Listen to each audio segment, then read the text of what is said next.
7 a.m. And there are still people coming into town. When we came into Summerland, we stopped at 2 gas stations. They were closed or just starting to open up. Downtown is pretty quiet. We have 3,400 properties where evacuation orders have been downgraded to alerts, and that is within Summerland proper. Now, some areas are still on evacuation order. That includes Garnet Valley, Prairie Valley, and Meadow Valley. The reason there is that geotechnical work is still ongoing, and there is dangers for things like danger trees and debris fall in those areas, which brings me to where I'm standing. This is the Emergency Operations Center, where people whose properties are still on evacuation order can come and get a temporary access pass so they can go and see what's happened on their properties. And I suppose, what kind of impacts is the community, still dealing with because of this fire? Well, as you can imagine, when you come home, things are not as you've left them. Yeah. The good news is power has been restored to every property where people are returning to, and that's the good news. Now, people can check out the Summerland Electric Utility website, and that will tell them how long their power had been off for, which is pretty helpful when you're making decisions like what to do with food in your fridge or freezer. Also, people might want to be checking their appliances and their electronics. They could be damaged. Also, all properties in Summerland are still on a boil water notice. The water treatment plant was compromised during the fires. Power was off there, so untreated water got into the system. It all needs to be flushed. Do we know how many people have lost their homes to this fire? Not exactly. We know that 150 structures were lost, but whether those structures were actually homes or buildings, that has yet to be determined. And about 40 of those structures were in Summerland proper. One more thing I'd like to make note of is that these downgraded orders, that means everyone here is still on evacuation alert, and that wildfire is still burning. And that means people have to be vigilant. They have to stay prepared to leave on a moment's notice if these conditions change. Still a very stressful situation for everybody in the area. Kim, thank you so much for taking time with us. Stay safe up there. That is CBC reporter Kim Davison. It is 12:10, and this is BC Today. And Doug Holmes, the mayor of Summerland, joined Chris Walker on CBC's Daybreak South earlier today. Let's take a listen. I understand you have some news for people this morning? Yeah, we've revoked the evacuation order for the majority of Summerland. An additional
of tariffs is slated to take effect in just a few hours this evening. Two sources with knowledge of the trade talks told CBC that Prime Minister Carney and President Trump are scheduled to speak at some point today.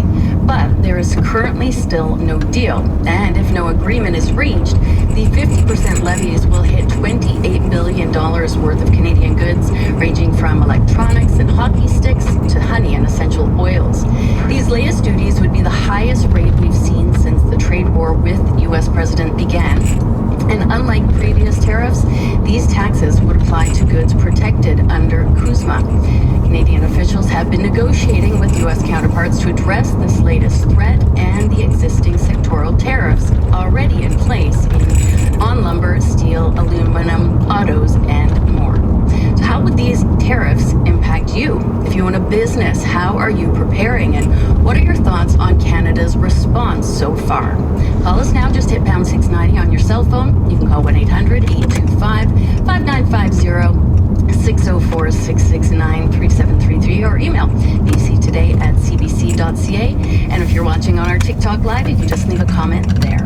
To discuss the potential impact locally, I'm joined by Jairo Younes, the Director of Policy at the Business Council of British Columbia. Jairo, thanks for joining us today. Thank you for having me, Amy. So how are businesses in BC kind of bracing for this? Yeah, I mean, the word that keeps coming up is uncertainty, and not only now, but over the past 18 months as well. When a business doesn't know what market access is going to look like to their biggest market, I mean, let's remember that the United States is a 330 million people market. Businesses are more hesitant to invest, they're more hesitant to hire, to operate there, to grow, to build. So the uncertainty really puts a chill on those business decisions. And the direct hits of let's say, this new tranche of tariffs would be severely concentrated. So it's going to be hard for those towns where there's only one mill or there's only one manufacturing plant that carries the whole local economy. So those are the things that we're looking at right now and keeping an eye on what's going on. And, you know, a multiple sort of analysis and the lead up to when these Trump tariffs were first sort of announced, it suggests BC will be one of the hardest hit of the province. Items to be tariff represent more than 13% of British Columbia's exports to the United States. And of course, notably, BC is an exporter of wood and paper, which are on that tariff list. How could those industries respond? Yeah, it is really tough. Like I mentioned, when you don't know what market access is going to look like, it's really hard to figure out what are your investments plans, if you're going to delay or not the hiring plan that you had planned in the first place. Forestry, as you mentioned, is a very big concern. We exported around $11 billion in forest products to the world last year. 60% of that goes to the U.S. That's a big concern. But also another industry that's not talked enough is machinery and electrical equipment. That's a big part of our non-resource manufacturing base. And last year we exported around $6 billion to the world. 70% of that was going to the U.S. So things like compressors or fiber optic cables, refrigeration and packaging materials. So those, when you have a big chunk of your products going to a single market, and then that single market is basically effectively increasing the tariffs on your products, that is very challenging. We do have a call that's come in, Jairo. I want to get to it. This from Andy in Surrey. Hi, Andy. What are your thoughts on this potential round of tariffs? Yeah, I just wanted to hit on the history of tariffs, or what we used to bring in from the States and what we used to sell to the States. We used to have, they were like American branch plants up here. And so for the Americans to do business up here, they had to have a branch plant. And it's kind of redundant. But it was a real good for the Americans if we got rid of those branch plants. We would bring the products up here, but there'd be no tariffs. So they were saving money, we were saving money, and it worked out great for everyone. I have customers that buy some products I bring in from the States. I sell things that we don't make up here. So these tariffs, we're going to do retaliation for tariffs. It's lose for everyone, right? That's my point. And I think it's silly. All right, thank you for that, Andy. We also have a call that's come in from Rob in Chilliwack. Hi, Rob. What are your thoughts on these tariffs? Hi, good afternoon. Well, I think it's absolutely appalling what Donald Trump is doing. The Americans under Donald Trump if he keeps this up, they are isolating themselves and they will become isolationists. I wish we would put retaliatory tariffs on. Oil, I understand we can't because we ship a lot of it down there and we buy it back at a premium price. So that's out. But we could put tariffs on potash and critical minerals. The Americans need that. Their farmers need our potash especially. But look, how do I say this? The paper, the signature Donald Trump signs on, the paper is not worth what his signature is written on. He reneged on the first deal, if you recall. Do you remember fentanyl was killing millions of Americans? Not true. Do you remember he said millions of people are coming in from the north, from Canada, flooding into the United States? He's a liar. He's a convicted criminal. So I think we need to stick to our guns, and I do not want, and I hope they don't, because Mr. Carney, I'm a big supporter, but he will lose my vote if they concede on our food supply, our food security. What I mean by that is largely our dairy and our poultry industry. Because, as I said to your producer, California alone can supply all of Canada's dairy needs. So if you want to put the Canadian farmer out of business, let all the American milk come in. But my last thought, just quickly, if you elect a clown like Donald Trump, you'll end up in a circus. And we see it happening right before our eyes. Thank you very much for taking my call. I appreciate it. Oh, I appreciate you calling in, Rob. Thank you. Lots to unpack from there. But Jairo, he talks about staying strong and putting in some more retaliatory measures on Donald Trump. What are your thoughts on that? It seems like some in the business world, just want to maintain a positive relationship at any cost for fear of there being further retaliation from Trump. Yeah, Canada does have to defend its interests, but the objective should be to get these tariffs removed rather than enter into a permanently escalating trading war with an economy that's 10 times our size. Again, the U.S. is a 330 million people market. Consumer spending there is around $17 trillion.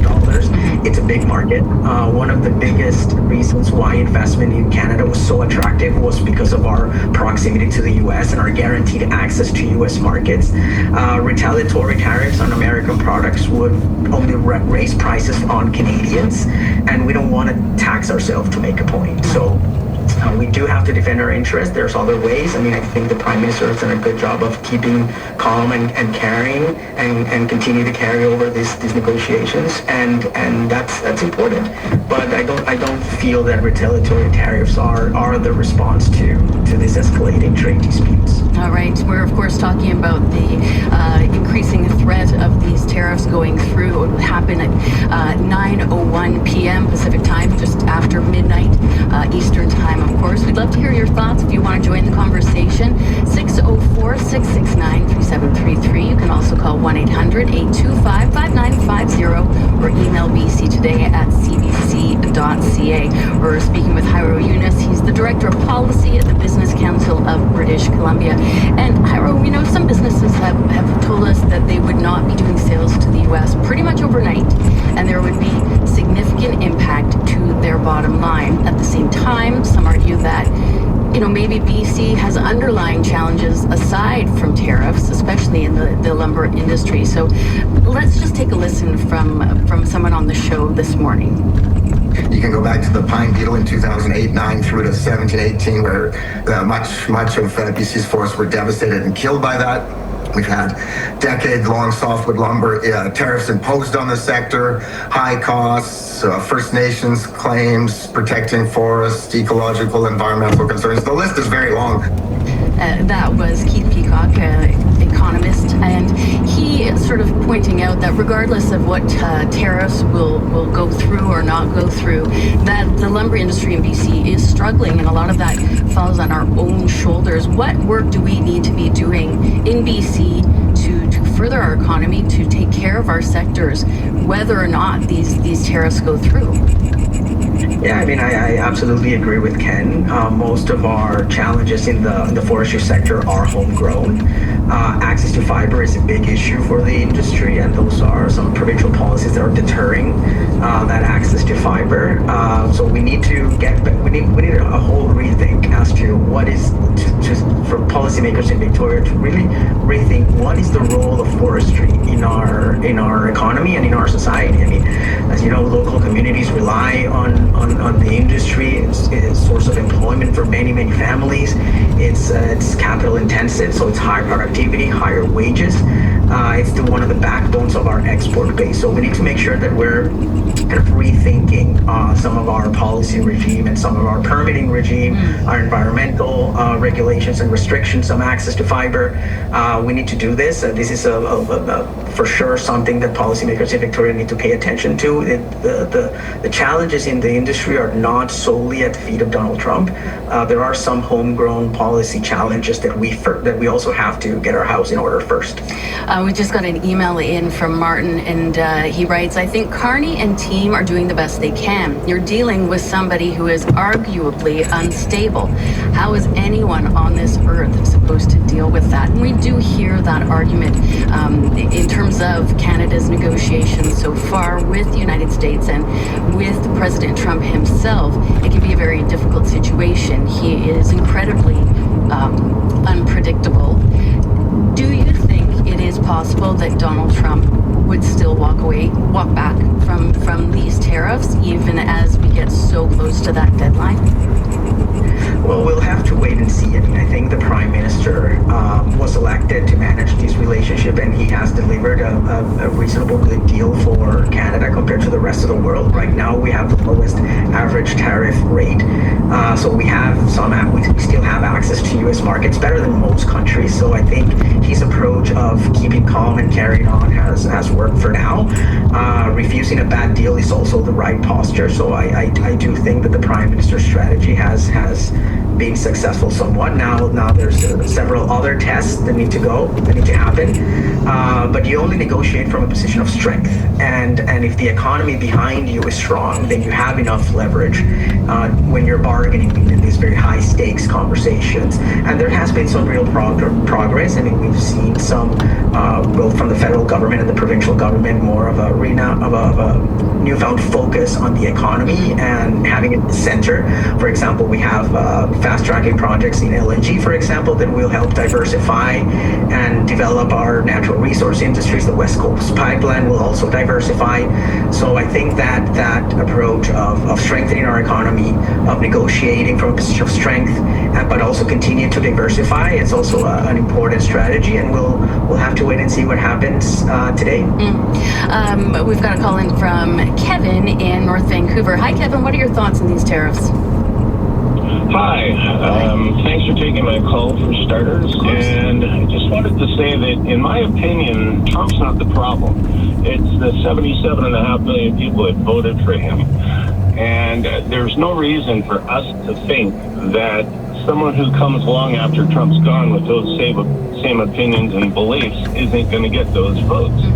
So I was at a Mark Carney rally before he became Liberal leader, and he said, the trust is broken. We simply cannot trust him. And we have to hold firm on that. We have to take care of ourselves. We have to diversify our trade, which I know Carney's doing. And we can't trust them. We can't look at the future and say, everything's going to be fine. Everything's not going to be fine unless we take care of ourselves. And I just keep coming back to that 77.5 million people. One of your earlier callers mentioned that the U.S. are going to become isolationists. The U.S. have always been isolationists. In World War I and World War II, they didn't join until like halfway through. And in World War II, they were selling munitions to the Germans to use to kill our allies for the first half of the war. We cannot trust them. We've never been able to trust them. And if we implement tariffs, fine. If we don't, that's fine too. We have to have a long-term plan that excludes the U.S. Thanks. No, thank you for that, Kevin. And Jairo, sort of saying like whether or not Trump backs away from these today, whatever happens in the future, has this been a bit of a wake-up call for BC and for Canada to realize that relationship is forever changed with the U.S. and we really need to be looking throughout the rest of the world to have those strong partnerships? Yeah, absolutely. I mean, we have to do two things at once. So right now, we have to get these tariffs removed. We have to preserve this long-standing relationship with the U.S. Like I mentioned, it's a 330 million people market, consumer spending of $17 trillion. So it's an important market for Canadian producers. A lot of Canadian jobs depend on that trade with the US. We need to preserve that relationship. We'll see what form that takes. But at the same time, we need to focus on strengthening our economy and on diversifying our trading relationship as well. I mean, diversification is a decade-long project. The direction is right. Exports to non-US markets have grown by around 11%. Our share of exports going to the US have gone down from 75% to under 70%. So the direction is correct. We need to continue to do these things. We also need to, there's more work that needs to be done regarding strengthening our economy, making sure that our regulatory regime really is conducive for major capital investment. We need to make sure that our environmental regulations are not pitting the economy against the environment. There's, for example, interprovincial trade is another issue that we continue to deal with. So we have to do all these things at the same time. It's not one or the other, it's an and proposition. So we have to diversify, we have to strengthen our economy, but we also have to preserve this relationship in whatever form it takes. All right, time for one last call from James in Spence's Bridge. Hi, James. Hello. Hi. I've got a number of comments. I think there's some windows of opportunity with these tariffs for Canadians. With all the tariffs on the lumber industry, lumber is far cheaper than it was a few years back. And that makes home building more affordable for people, or building whatever they want. And it creates, with cheaper costs for building, you should get some more building activity occurring, particularly in fire zones. But one thing I'd like to say is like projects like LNG, they're not going to provide a whole lot of future jobs. Once those projects are built and the gas is flowing through the pipelines, there's not much for jobs. These are projects to subsidize foreign countries to provide them cheaper energy for their manufacturing sectors in order to compete against Canada and our manufacturing center. We're giving away, a lot of wealth by exporting all this natural gas and oil cheap. And if Mark Carney wants to build Canada strong, it's the small businesses he needs to support, not the mega corporations. When I was taking some economics courses back in my business school days, they talked about how the small businesses are the economic engine of the country, essentially. They create more jobs than the big corporations. So Mark Carney needs to adjust his strategy, perhaps. James, I'm so sorry. I'm going to have to jump in. We're right out of time and up against the news, but you've raised some good points that I want High Road to very quickly be able to respond to.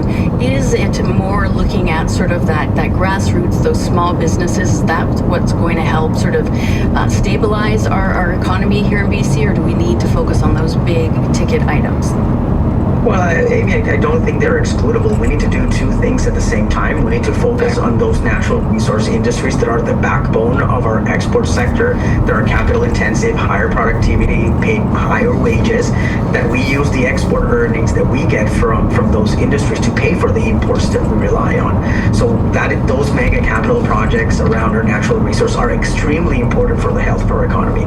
But we also need to think about the other part of the economy, where the investment conditions are probably not that great in Canada right now.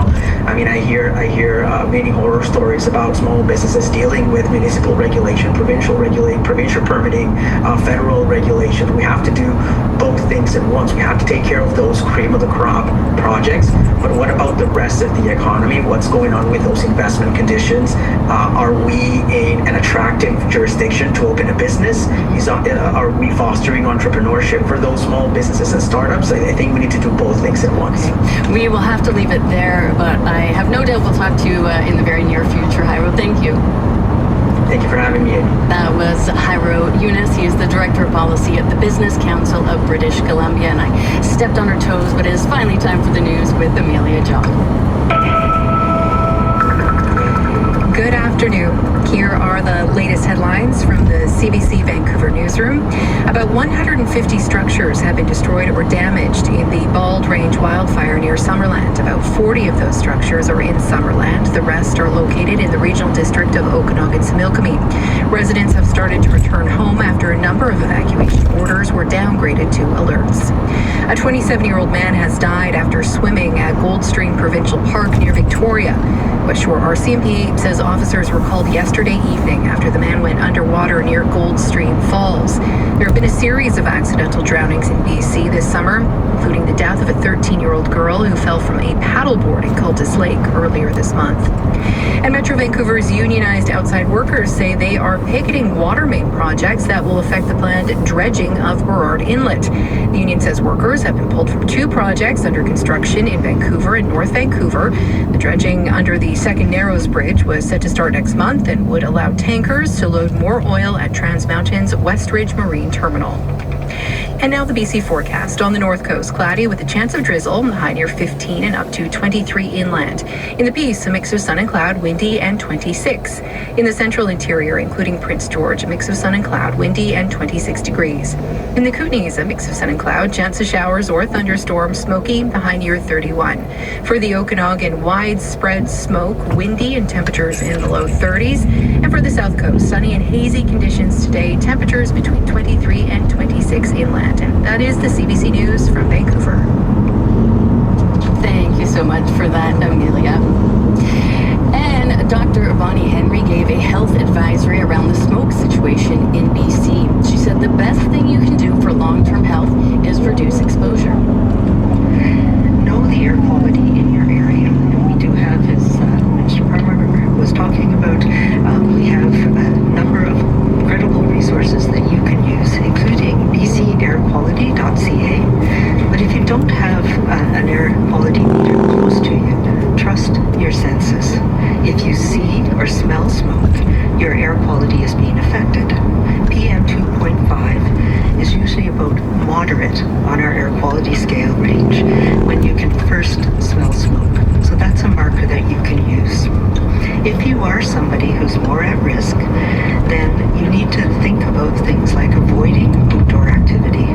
Find a space with clean air. Keep your doors and windows closed. If you have air conditioning, heat pumps in your home, make sure you check your filters, add HEPA filters, or you can do it yourself, portable filters. And there's some great information on the BC CDC website. And just look up air quality and wildfire smoke, and there's lots of good information how you can do that.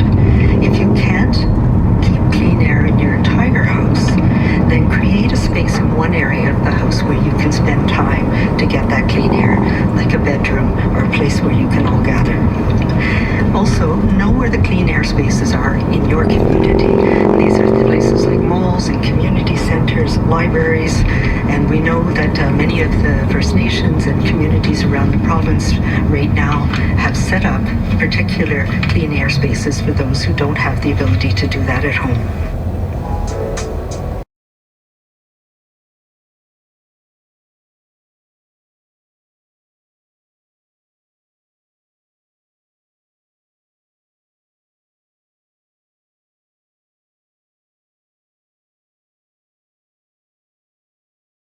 Things that can define the summer, but the peony is one of the most popular and iconic staples of the season.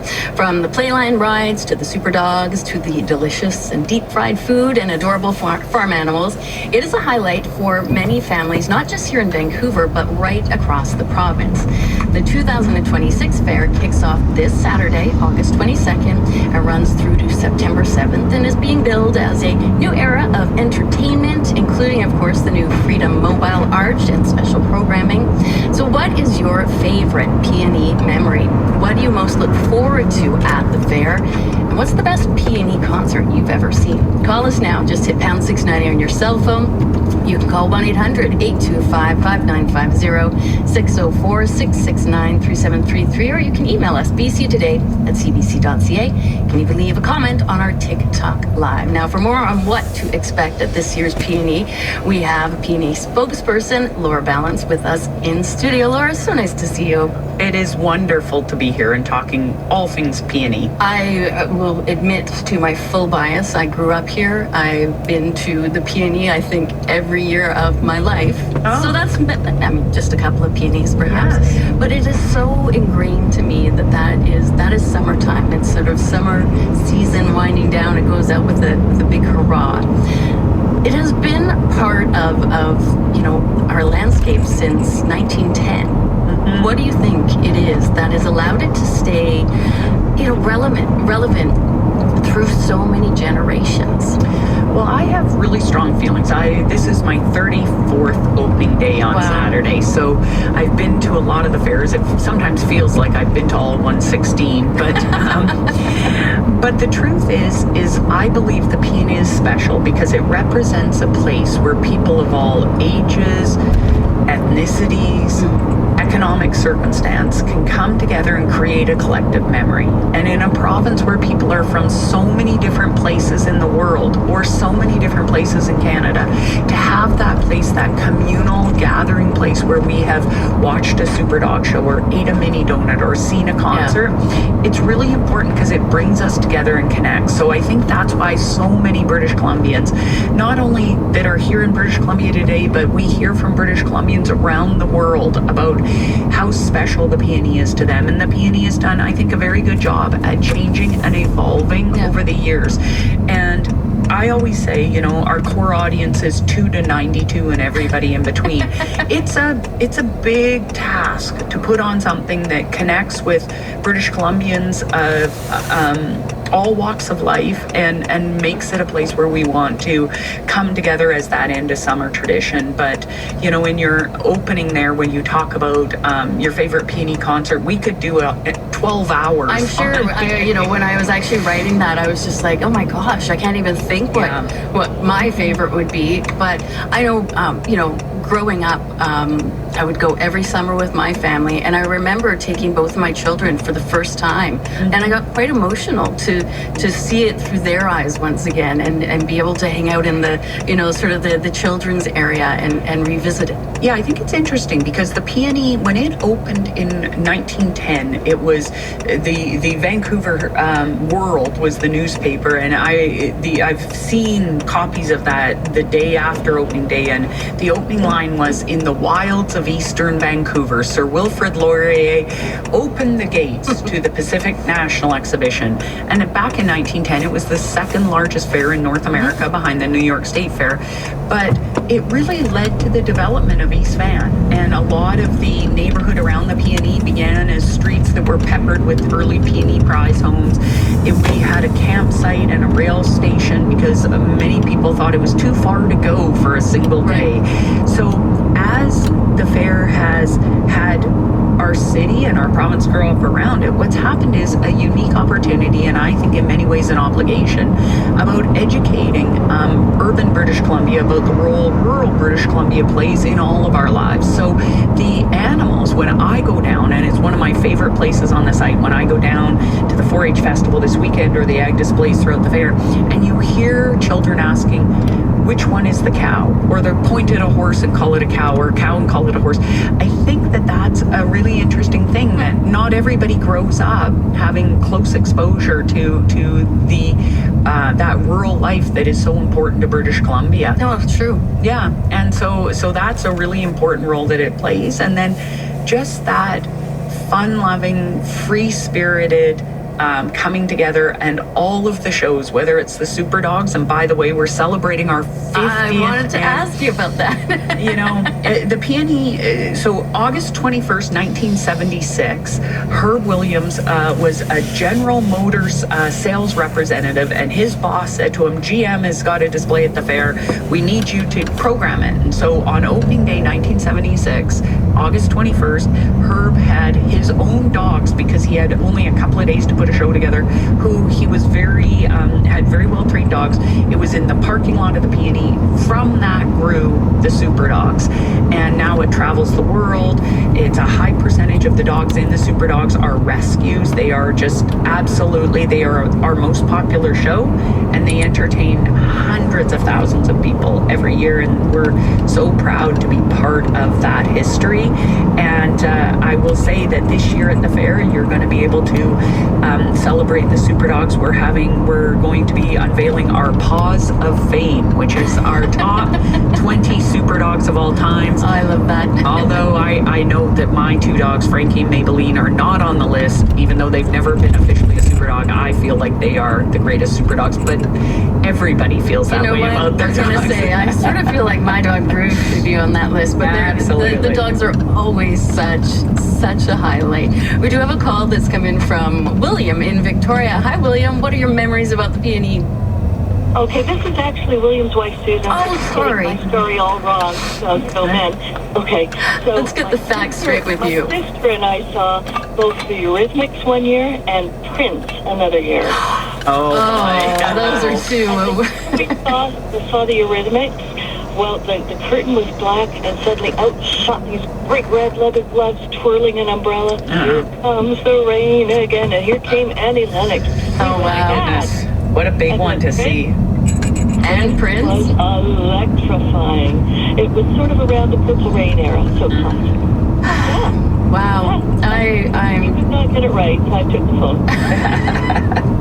I appreciate that very much, and I'm so glad that you have those memories. And of course, if anybody wants to share their Peony memories, maybe even met your husband or your wife there, give us a call at 1-800-825-5950, 604-669-3733. We're speaking with Peony spokesperson Laura Ballant. So what can we look forward to this year? We're talking about super dogs and talking about the past, but what's happening? You know, I really think one of the shows that people are going to want to know about is in the Pacific Coliseum. We are doing Wizard of Oz on ice. So to have a fully branded, high caliber ice show that is included in your fare admission, yeah, it's fantastic. Such great value, and I really encourage people. They've been rehearsing all week. They are a global touring entity, so really top caliber skating, and I'm very, very excited that we have two Canadian skaters, both from Vancouver, participating in the show, including the fellow who is a multi-Canadian junior champ, skated on behalf of Canada internationally, and he's playing the Scarecrow in Wizard of Oz. So really proud of that, and I think it's going to be great. This weekend we have the largest military tattoo in more than a decade in all of Western Canada. It again is included in admission. We're going to have some of the bands, the military bands, playing on our outdoor stage, but each on Saturday and Sunday at 6:30.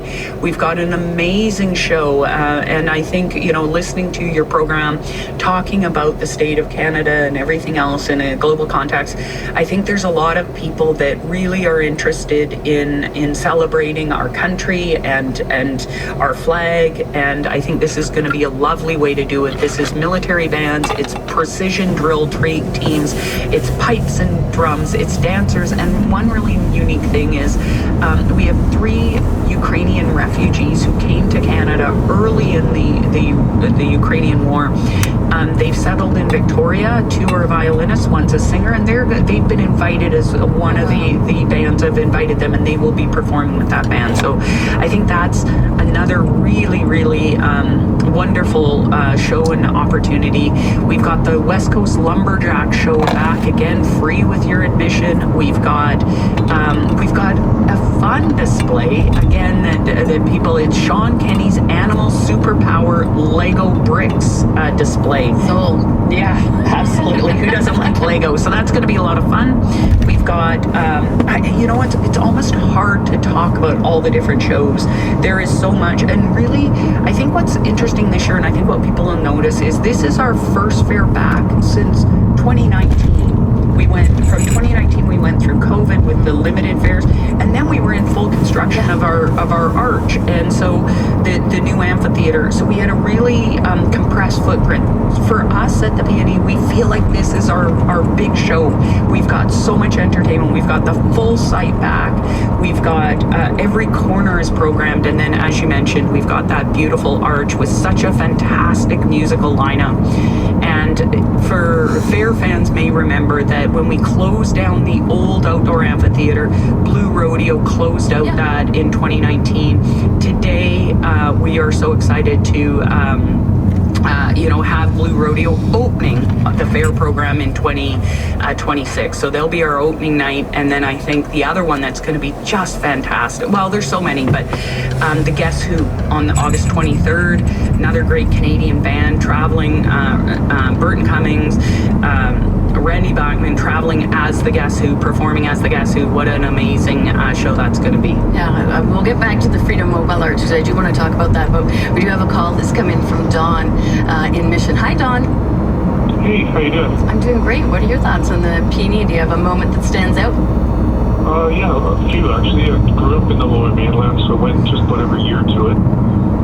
Best concert I ever went to was what was called the Escape from New York concert, which the Ramones headlined. And they had the Tom Tom Club, Blondie, it's on solo, Deborah Hart. And, bought the t-shirt. I was in a punk rock band in Vancouver at the time, several actually. And the next night, I went out to Maple Ridge to a buddy's 30th birthday party. I met my wife and we celebrated our anniversary tomorrow. We met 1990 and been together forever. Oh, that's so lovely, Dawn. Thanks so much for sharing that. Yeah, and fond memories were I like going and seeing all the kids with the 4-H club with all the animals and the pig races and the top dogs. And as a kid, I loved the demolition derby and the timber sports and all that. Yeah. Oh, thank you so much for calling in, Dawn. And of course, if anybody wants to share their memories, 604-669-3733, 1-800-825-5950. As somebody that's been with the Peony for so long, what does it feel like to hear a story like that? God, it's amazing. No matter where I go, I can be in a check stand at a grocery store. I remember one day boarding an Air Canada flight and the pilot making an announcement. People come up to me and talk about the Peony and how special it is. Dawn will be glad, and I think a lot of your listeners will be glad to know that we have the Lumberjacks back this year. Yes. And so that'll be a lot of fun. And interesting, so many people have come and this is their family memory. They came with their grandparents, now they're coming with their grandchildren. We actually have a guest this year that is coming on Sunday who has been to every fair in her life, and she is 100 years old. She was brought as a little baby for the first time 100 years ago, and she has been to every single fair, all the drive-in. Her and her family come from Vancouver Island. They come together, and she will be visiting her the 100th time at the fair. That is wonderful. That's something I'm going to aim for. But I think I didn't start going until I was 2, so I have a few more years to go before I hit that limit. But I do love that. Email that's come in from Jay. He says, I remember as a kid in the 80s, there was a pretty awesome logging show with cutting speed competitions and playing chicken on floating rolling logs. They also had spar climbing speed competitions and would carve little chairs using a chainsaw and then give it away to a lucky winner in the crowd. My sister won the chair one time, and it still sits at my childhood home. Then after the logging show, they'd clear the grounds for a big figure-8 race and a massive demolition derby. Incidentally, the Hastings Racecourse is built upon layer after layer of crushed cars. Yes, I have all those same memories. Sherry writes in, where to begin? Getting passes in our report cards, going through Peony prize homes with my mom. She gathered pamphlets like a mad woman, always came home with a bag full. Mini donuts, cotton candy, games, rides, super dogs, lumberjack show, my fave, and seeing Barney Bentel outside by the lumberjack area. So many memories, so many wonderful concerts, and so many coming up. I just last week went to my first concert in the Freedom Mobile Art. I was blown away. It is a gorgeous facility. The sound is incredible.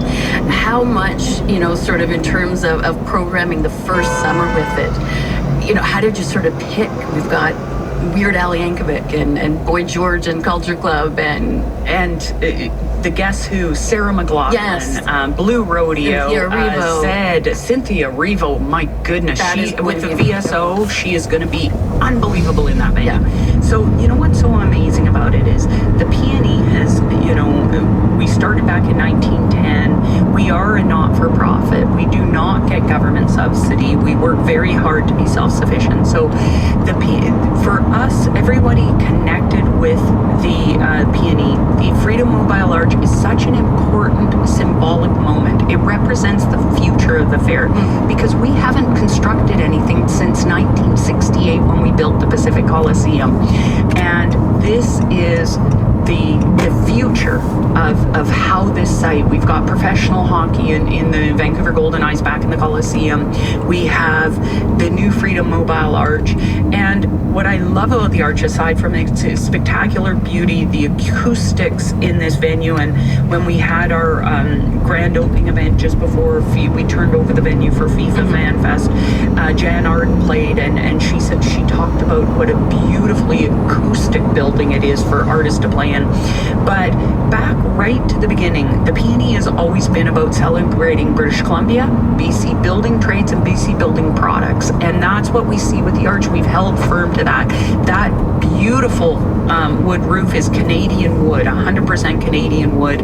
Our construction teams, our designers, everybody involved in that project are proudly Canadian workers, proudly Canadian products, and we worked really hard to make that really a celebration of British Columbia and Canada. And I truly believe that in the future, people, when they talk about the great musical venues of the western part of North America, are going to talk about the arch up with the Hollywood Bowl, the Gorge, and Red Rocks.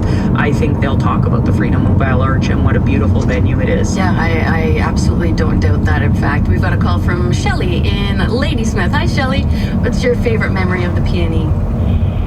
Hi. Well, as a kid growing up in Burnaby, my long-term goal was one day to get to ride a horse in the Agrodome because that was always my place of going to the Peony. And we got a Peony free ticket at school as summer started, so we all look forward to going. Anyway, fast forward, as a young adult, I did get a chance to ride a few times at the Peony, my horses. Oh, that's great. It was amazing, but a funny story, and I'll try to make it super brief. So we used to have wonderful all-breed shows at the Peony, and sadly those have gone into history. But we used to have thoroughbred classes for horses, many of whom had at one time been at the racetrack. Not necessarily Six Park, but they were off the track thoroughbreds, now happily being ridden. And sometimes the timing of those classes coincided with races at Hastings Park.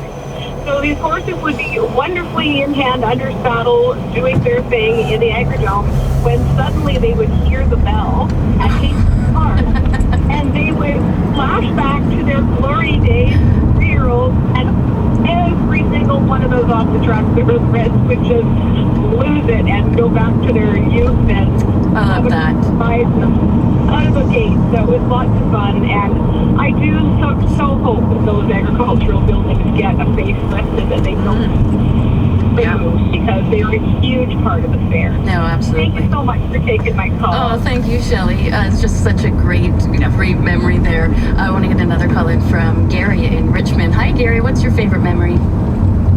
Good afternoon, ladies. Thank you for taking my call. My favorite memory, the first one is seeing the Bare Naked Ladies open up for the Stray Cats. I think that was in the 90s. Yeah, that would have been the late 90s, I think. Yeah. Yeah, and I think that was their first show they did in Vancouver, and it was a free show, part of the Peony Act. They played all their kids back then. We were giving them applause afterwards. We didn't want the Stray Cats to come on. Yeah. The ladies were awesome. No shade to the Stray Cats. The show I saw was 1 month before the Peony, but it was July 18th, 1978. It was AC/DC. That was my first concert ever. Incredible. It's funny that... I'll be there to see the Bare Naked Ladies again. Oh, awesome. Have a great day. I was just going to say they're back this year at the fair. And the funny thing is I remember that concert, and they were coming, and I remember as the PR person thinking, oh, I don't know, that name, that could be a problem. Seems a little scandalous. Seems quite racy. I remember when they were first starting out, going to see them and telling my mom, either my mom or my grandmother, that I was going to see the Bare Naked Ladies, and got met with a very stern refusal before I explained further who they might be. They're not naked and they're not ladies. But they're fine musicians. Yes. We're just about out of time, unfortunately, but is there something you think about as sort of your favorite moment, or if there was a favorite year even that you had there? That's tough. It's like picking your favorite child. It is. I'm very happy this year to have what I feel like is our full fare back. But there's been so many memories, you know, walking the grounds early in the morning, visiting with folks. I guess my favorite story was we have a coffee stand on site and family operation. Lots of those food vendors, in fact, almost all of them are all little family operations. And this was a family, it was called Cheyenne Coffee. They sold coffee, and the brother, they had two stands. So the one brother would work at one, the other brother would work at the other. And one morning I'm walking, it's very early in the morning, and I'm visiting with him. It's the only stand on site, getting my coffee. And I said to him, so what do you do when you're not doing this? And he said, well, I'm a researcher. And I said, oh, and he said, yeah, I research insomnia. Oh my goodness, that is it for our show today. Thank you so much to Laura Balance from PNE for joining us today.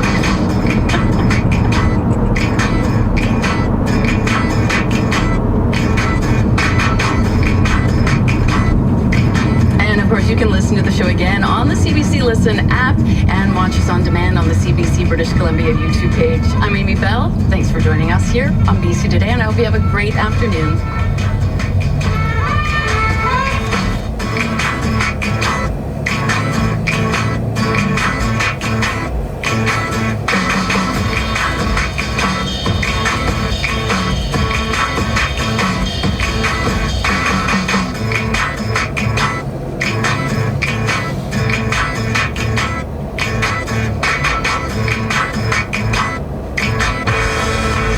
Giant, quirky, nostalgic, and beautiful. The search for BC's best roadside attraction is now on. I'm Stephen Quinn, and CBC is looking for the best unexpected stops that families pull over for, locals are proud of, and travelers remember long after the drive is over. Be sure to vote for your favorite in the search for BC's best roadside attraction. Head to cbc.ca/BC Search to cast your ballot today. Across 4 continents and 13 countries, the world's most elite athletes will compete in intense, high-level events in the Diamond League. Watch Marco Arap, Femke Bol, Julian Alfred, Faith Kipyegon, and Karsten Warholm push their limits across 15 different events. Don't miss Diamond League Track and Field all season long on CBC and CBC Gem. The news is next, and then it's Unreserved with Rosanna Deerchild. Turn on any res radio, and among the community messages, you'd likely hear a lot of country music. It's been a long time staple in Indigenous dance halls, kitchens, and talent shows.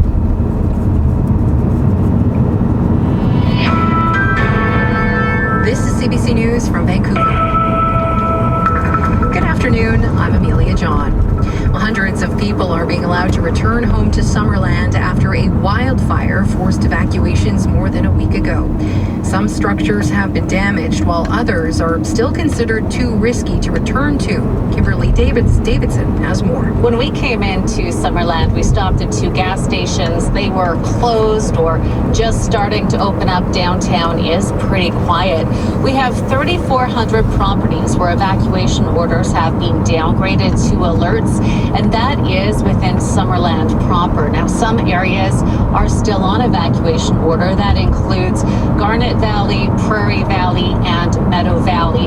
The reason there is that geotechnical work is still ongoing, and there is dangers for things like danger trees and debris fall in those areas, which brings me to where I'm standing. This is the Emergency Operations Center, where people whose properties are still on evacuation order can come and get a temporary access pass so they can go and see what's happened on their properties. That is Kimberly Davidson reporting from Summerland. Well, smoke has blanketed parts of the province as more than 100 fires continue to burn. Some of the most impacted areas include the Eastern Fraser Valley, the Southern Okanagan, and parts of the interior. Provincial Health Officer Dr. Bonnie Henry says for people in impacted areas, the best thing to do is stay indoors. Trust your senses. If you see or smell smoke, your air quality is being affected. If you are somebody who's more at at risk, then you need to think about things like avoiding outdoor activity. Find a space with clean air. Keep your doors and windows closed. If you have air conditioning, heat pumps in your home, make sure you check your filters. She says those most at risk include young children, pregnant women, seniors, and those with underlying health issues. Well, there are just a few hours to go until a new round of U.S. tariffs are set to hit Canada. Sources have told CBC News that Prime Minister Mark Carney and President Donald Trump are scheduled to speak over the phone at some point today.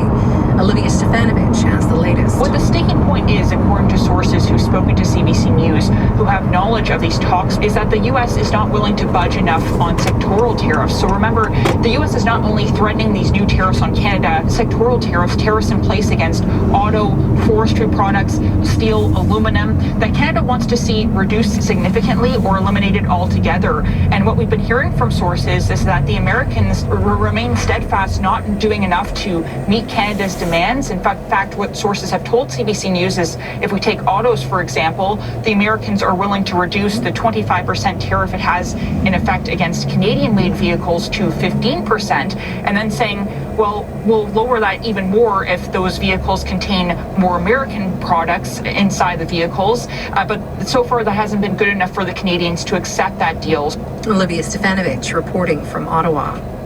A landmark trial against Meta is underway in California. 4 states are arguing the tech giant has misled the public about the safety of its social media platforms, going so far to say they are designed to addict children and harvest their data.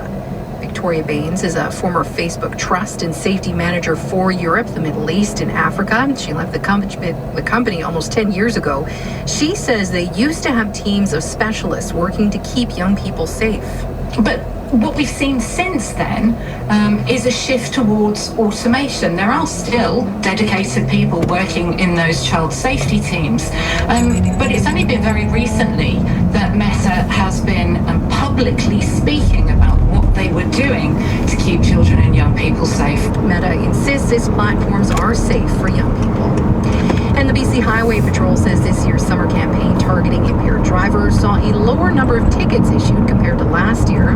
They say the number may not be indicative of drivers' behavioral changes, since this year saw a much shorter campaign. And that is the CBC News from Vancouver. And now the BC forecast. On the north coast, cloudy with a chance of drizzle, the high near 15, up to 23 degrees inland. In the Peaks, a mix of sun and cloud, windy, and 26. In the central interior, a mix of sun and cloud, windy, and 26 degrees. In the Kootenays, a mix of sun and cloud, chance of showers or thunderstorms, smoky, and 31. For the Okanagan, widespread smoke, temperatures in the low 30s. And for the south coast, sunny and hazy today, temperatures between 23 and 26 inland. You're listening to an encore presentation of Unreserved. You guys don't mind it. I'm just going to switch. Recently, I invited my old radio pal, David McLeod, into the studio to talk about one of his very favorite things, country music. Yeah, he toted in a grocery bag full of records. Some of these names might not be familiar to you, but in many Indigenous households, these artists are well known. They wrote the soundtracks of our communities. Guys like Red Wine, Billy Samard. Great songwriter, Métis songwriter from Manicautagan here in Manitoba. Len Henry. Len would be saying, I'm a don't give a damn kind of man. Clifford Shorting. He's got the buckskin jacket. He's got the big hat on.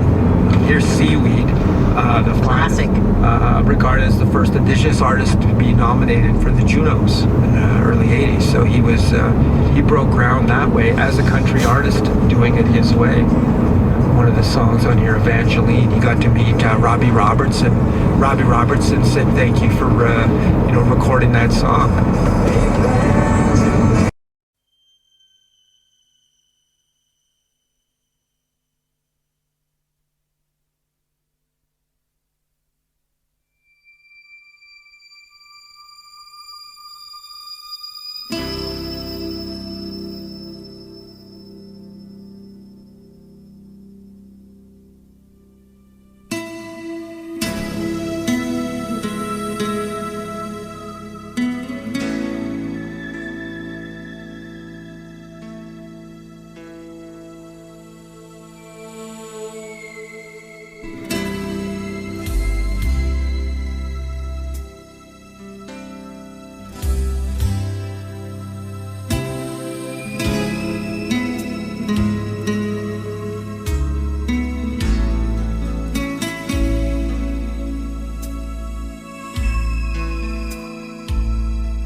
Nitai Gore.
您好啊，朋友。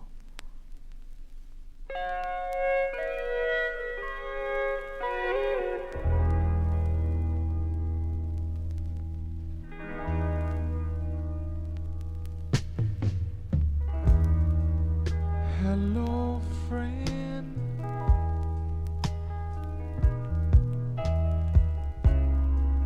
I'm so happy to see you again, 'cause I've been down and alone, and I'm grateful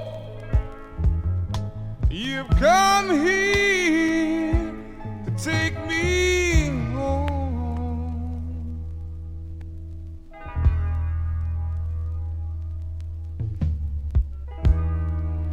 I've been wandering around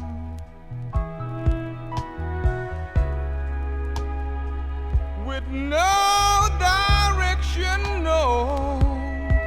You reached out, took me in, gave me love, you gave me life. You're a real friend.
Hello, friend.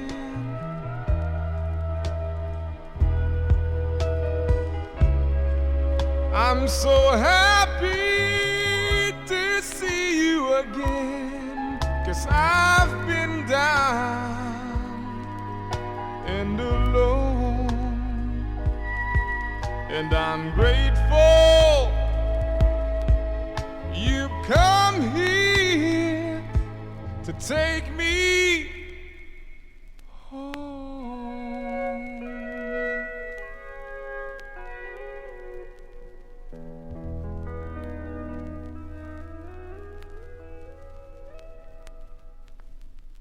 Govinda.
时光。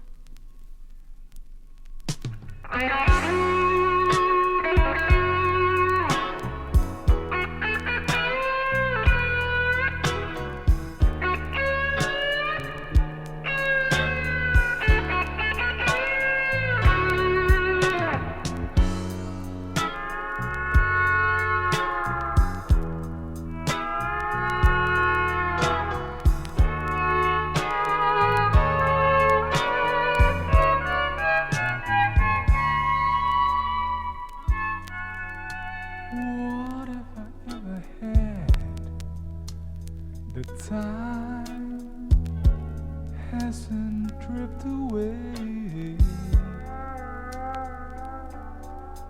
There's been times when I thought I'd really loved, but with time it just faded away. Time passes, nothing stays the same. Oh, time steals life away. When I was a little younger, I remember I used to say I like things the way they are now, but they never ever stay the same. Life here is just a mirage. I can't hold on to a thing, 'cause it slips right through my fingers, and only heartache it does bring. Oh, time rips everything away. Time passes, nothing stays the same.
And the end of another precious day. My body, it's getting older, and my hair, it's turning gray. So just a reminder, I'll be leaving here one day. The waves of time are rolling on and on and on and on and on. I can't hold them back. Lord, it feels like there's something wrong. Whatever I am now, tomorrow will be gone. Though I feel I could live forever, when this birth, death will surely come. Whoa, time rips everything away. Time passes, nothing stays the same. Whoa, time steals life away. Time passes, nothing stays the same.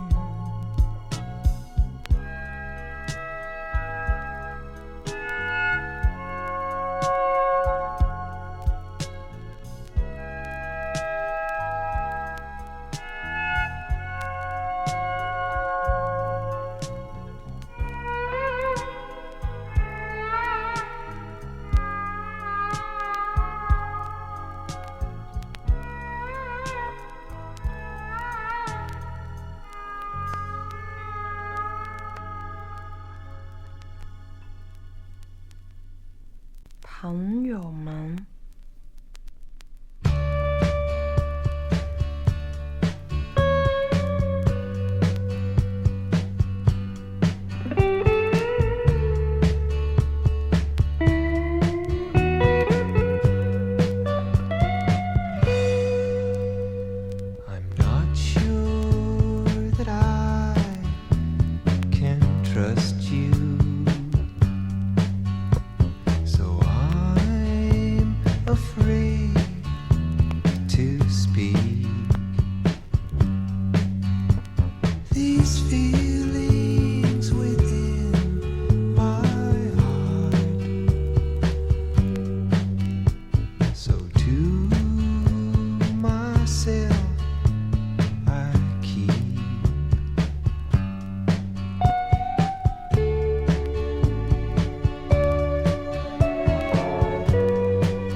But I'd like to be friends with you. I'd like to be friends with them. I'd like to open my heart to everyone and let the shine in. I'd like to be friends with you. I'd like to be friends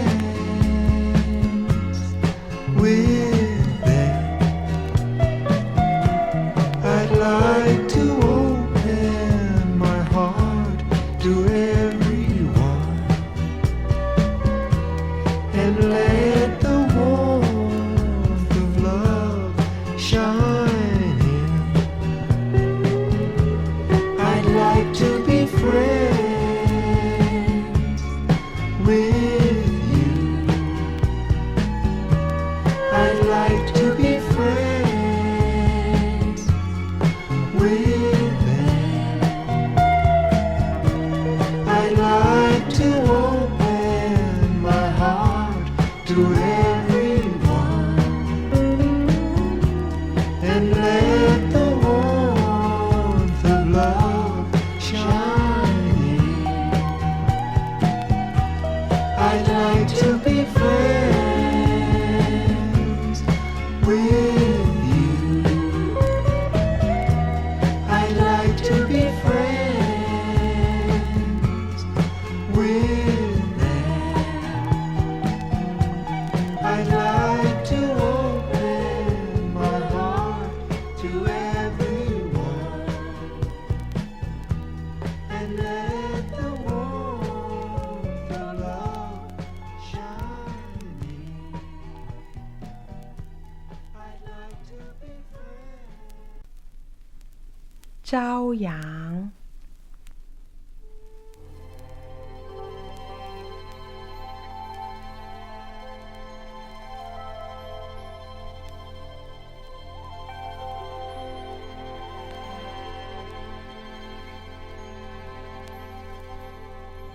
The morning sun gently rising, the day's begun. Her gentle rays, they warm heart. The dark of night has given way to morning light. I feel my life has just begun. For you're the sun in my life. You help to ease the pain of living with the dark and empty heart.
You're my love,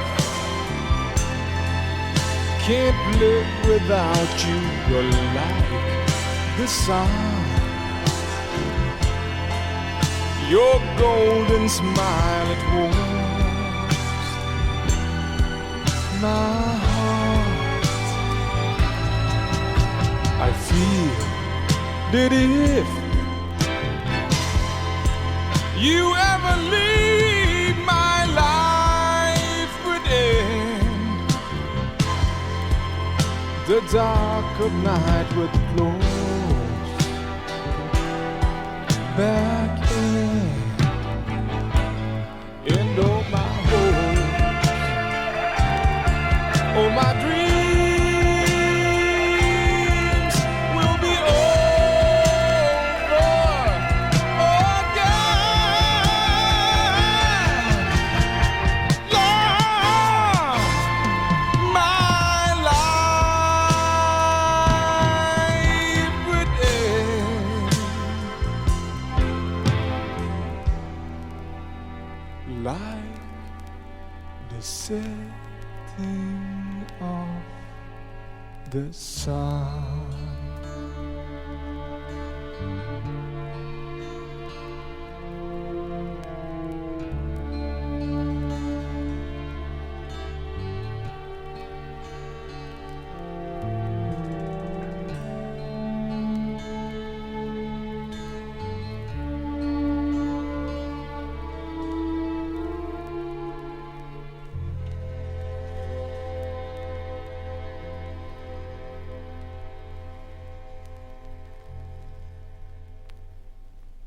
Madonna Mohana Murari.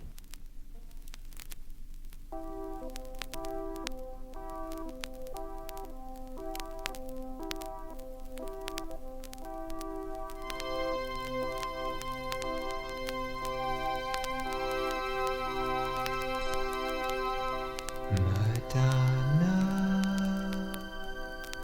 Mohana Murari Haribo Madonna Mohana Murari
走遍天涯路。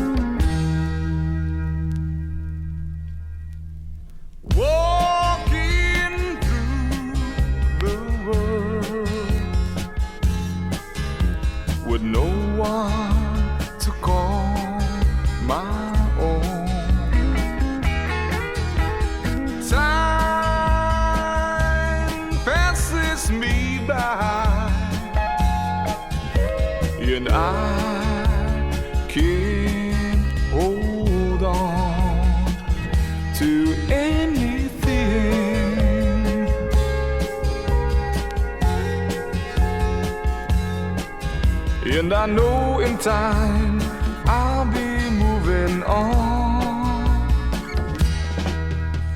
I know the time is coming. I'll be moving on. I know the time is coming. I can't stay here long.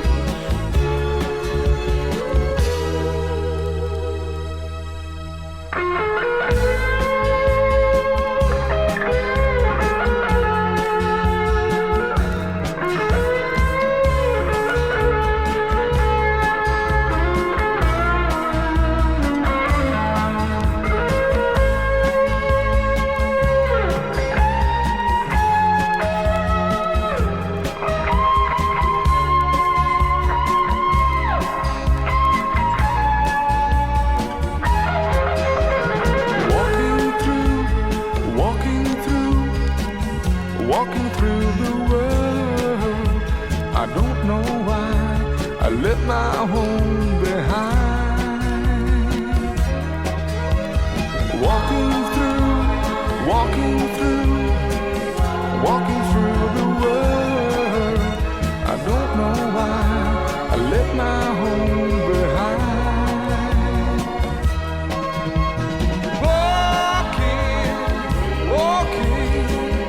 Walking through the world, I don't know why I left my home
니타이 걸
您好啊，朋友。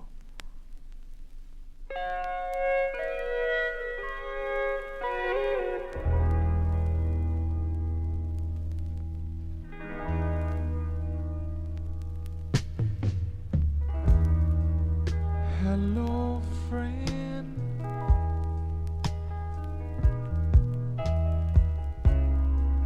I'm so happy to see you again, 'cause I've been down and alone, and I'm grateful you've come here to take me home.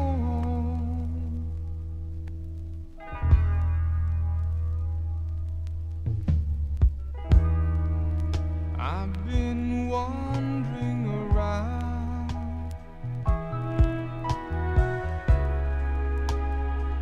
with no direction, no.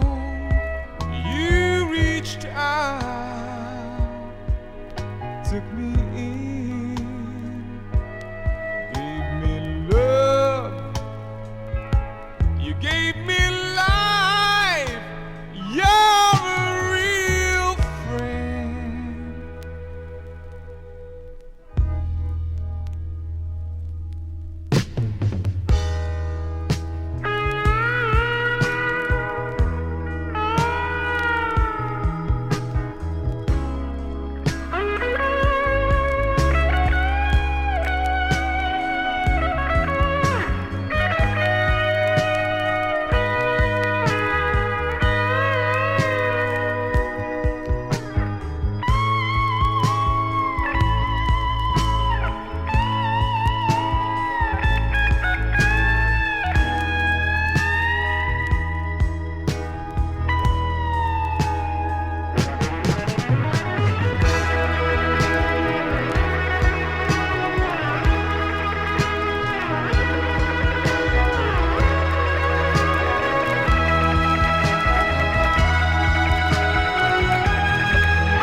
Hello, friend.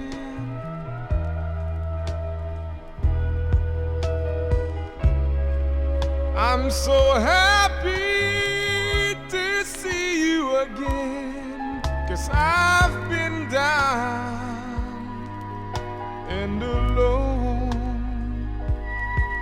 and I'm grateful you've come here to take me home.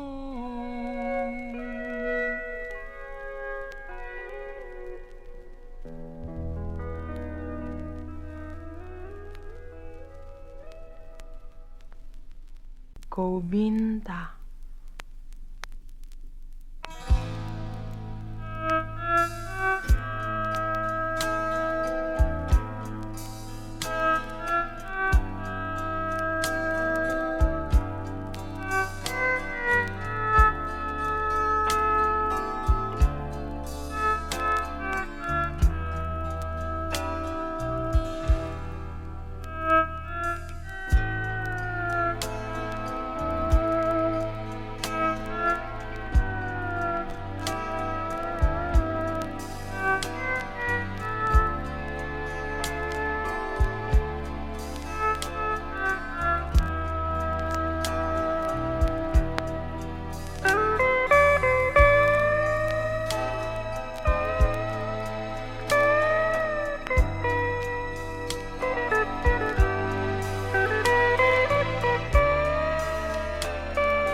时光。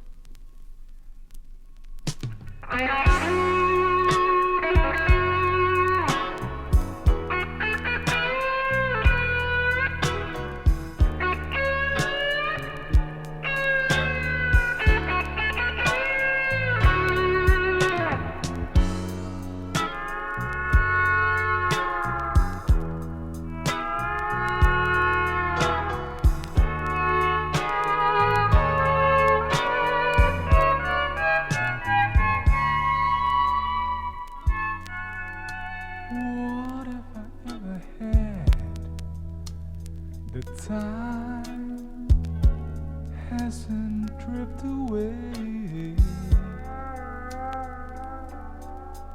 There's been times when I thought I'd really loved, but with time it just faded away. Time passes, nothing stays the same. Oh, time steals life away. When I was a little younger, I remember I used to say I like things the way they are now, but they never ever stay the same. Life here is just a mirage. I can't hold on to a thing, 'cause it slips right through my fingers, and only heartache it does bring.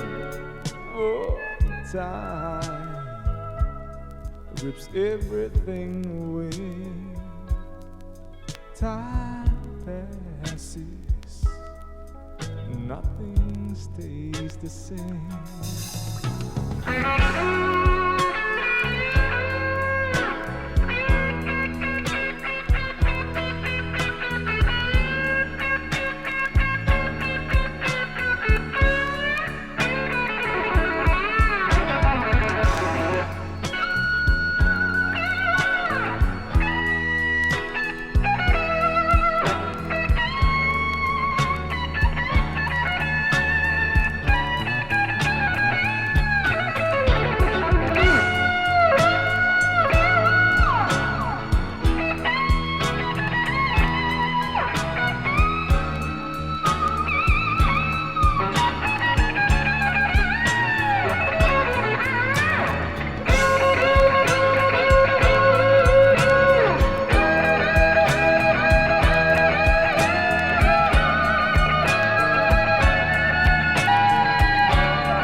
And the end of another precious day. My body, it's getting older, and my hair, it's turning gray. Some just a reminder I'll be leaving here one day. The waves of time are rolling on and on and on and on and on. I can't hold them back. Lord, it feels like there's something wrong. Whatever I am now, tomorrow will be gone. Though I feel I could live forever, when this birth, death will surely come. Oh, time rips everything away. Time passes, nothing stays the same. Oh, time steals life away. Time passes, nothing stays the same.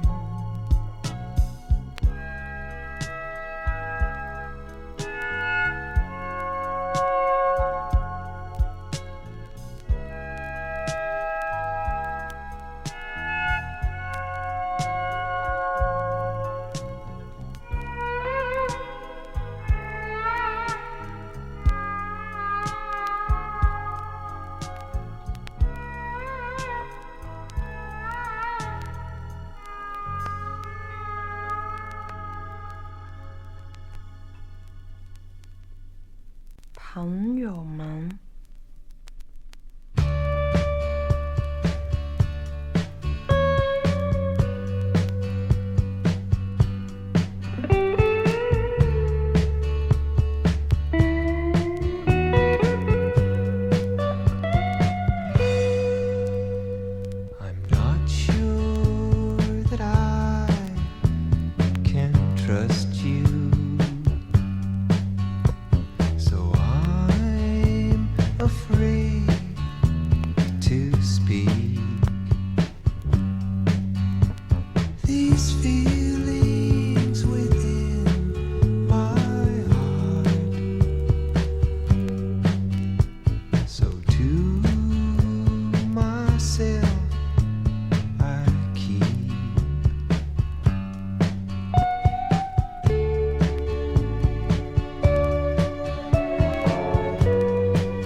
But I'd like to be friends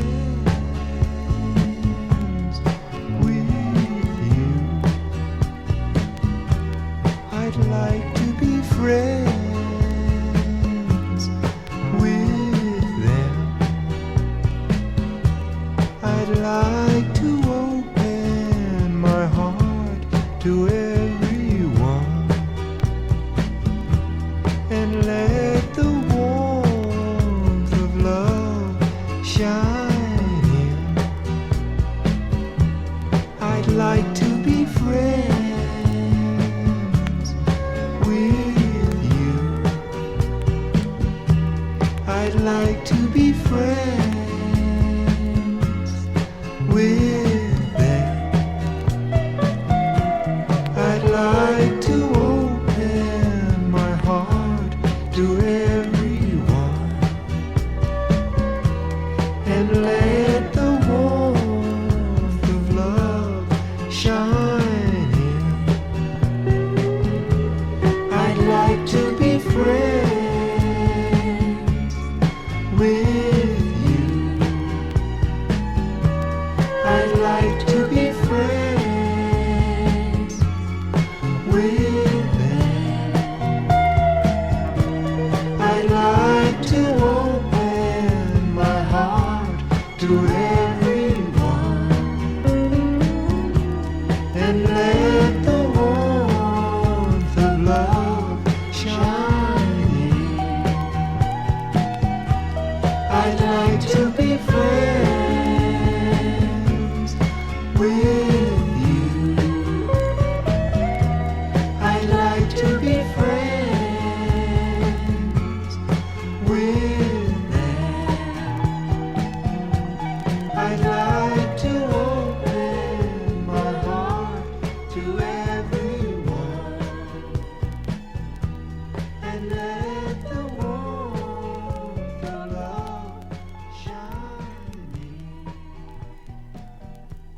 I'd like to be friends. 朝阳。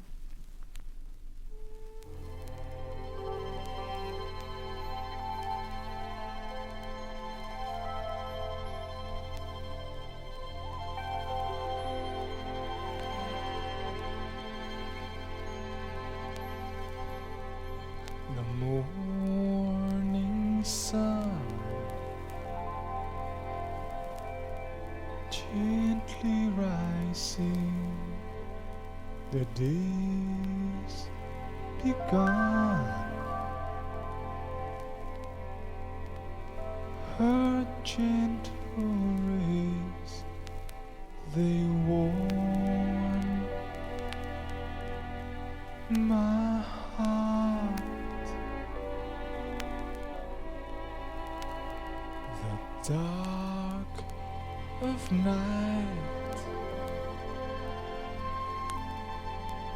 has given way to morning light.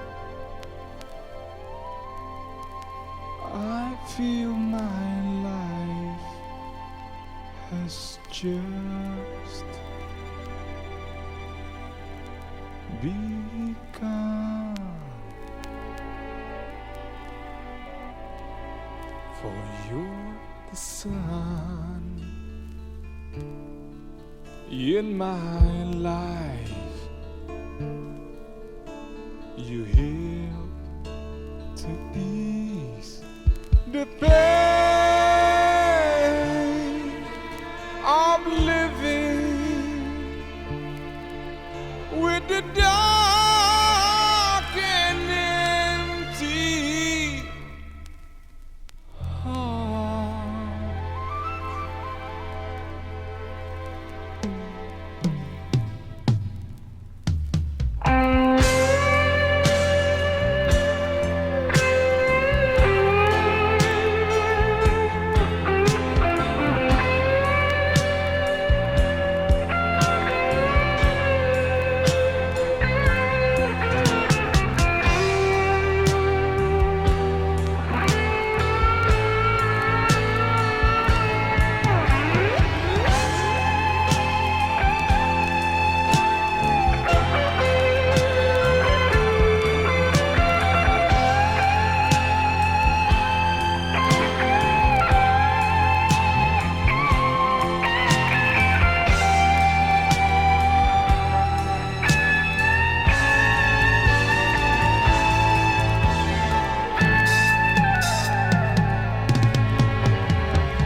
You're my love, can't live without you. You're like the sun, your golden smile, it warms my heart. I feel that if you ever leave my life would end, the dark of night would close back in, and oh my hopes, oh my dreams will be over. Oh God, Lord, my life would end like the setting of the sun.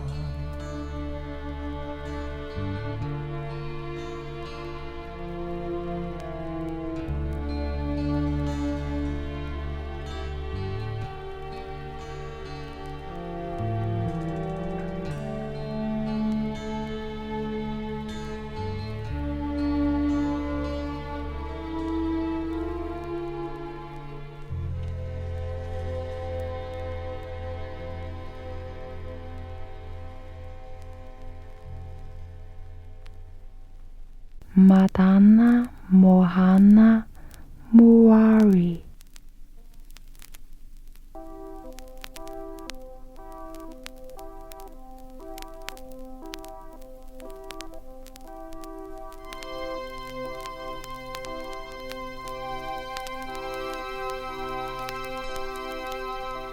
Madonna Mohana Murari Haribo Madonna Mohana Murari Haribo